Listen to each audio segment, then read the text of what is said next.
Okay, moving on from keyboard shortcuts, we have key sequences. So patterns or strings of characters that you type, and these can be extremely powerful.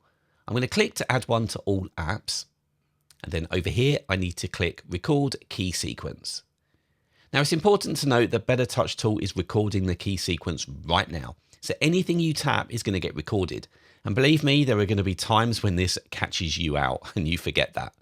But what I'm going to do is I'm going to type in the letters K, then R, followed by a period. And we can see each of those has been tracked here. There is a key state for each.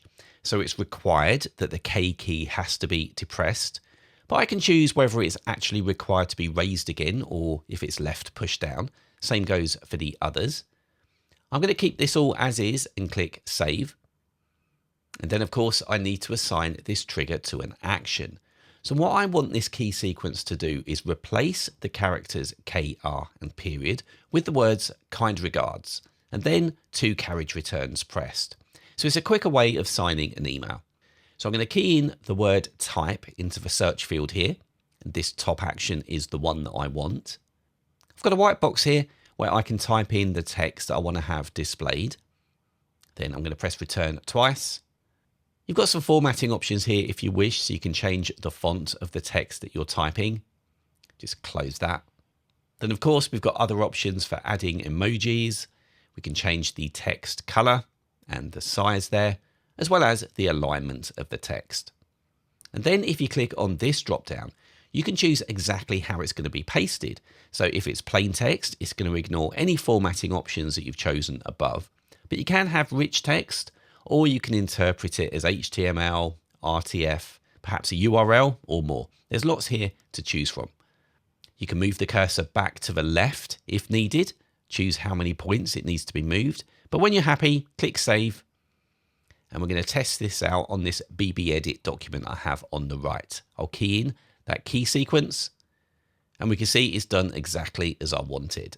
Now, at its simplest, that's going to be enough for many of you, but you can dive in a little bit deeper and configure your key sequences to suit situations a little bit more.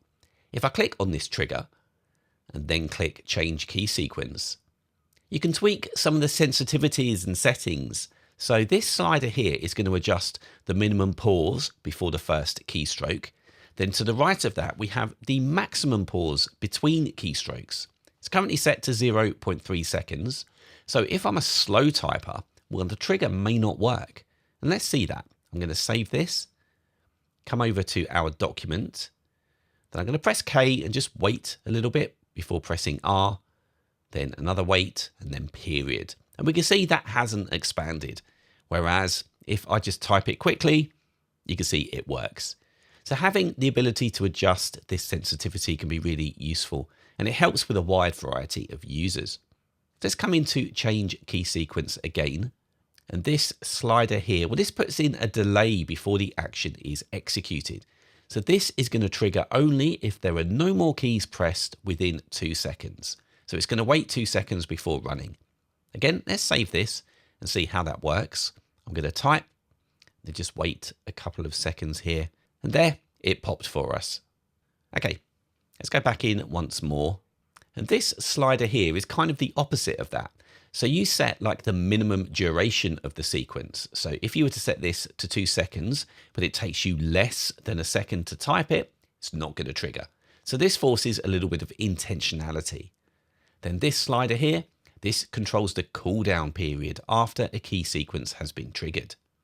You're probably going to want to have this checkbox set all the time. This deletes the characters that you typed in to trigger the action, and it's automatically set to the number of characters you have in your sequence, so 3 in this case.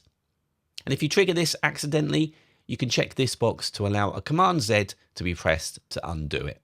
And you can also allow it to trigger again by repeating just the last key that you pressed.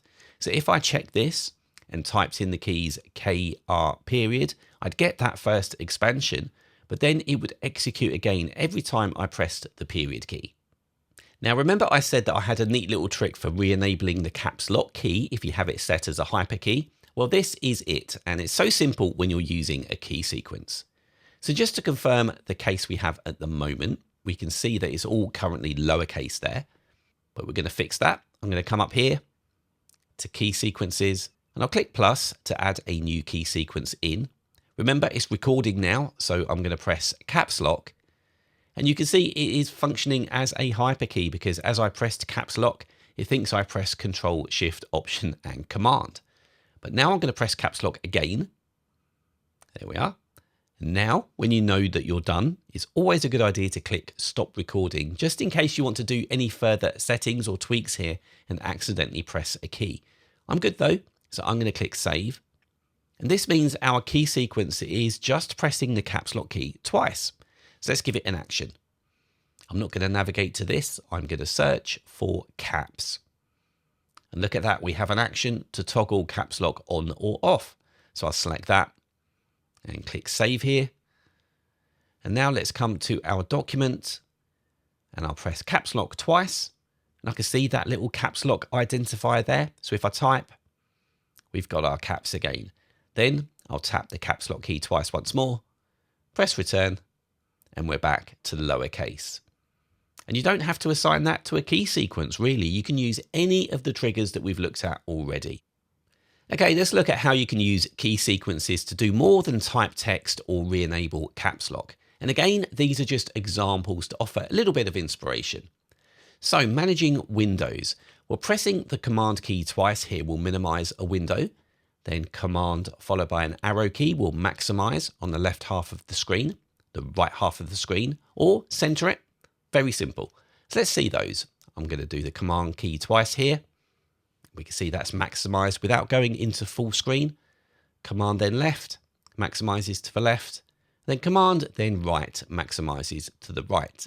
And if I press command and down arrow, that just pops it into the center there. You'll see as well here, I've just added in a few sequences to launch applications. So 2 taps of control followed by an F will activate Finder. Then if I close that, we'll have 2 taps of the control key followed by an S, opening Safari. Then I've got N for notes and O for OmniFocus. Again, just some ideas that I've put into practice over the years. But if your fingers are on the keyboard already, sometimes you don't want to reach for the mouse or trackpad to navigate. Well, key sequences can make that much easier.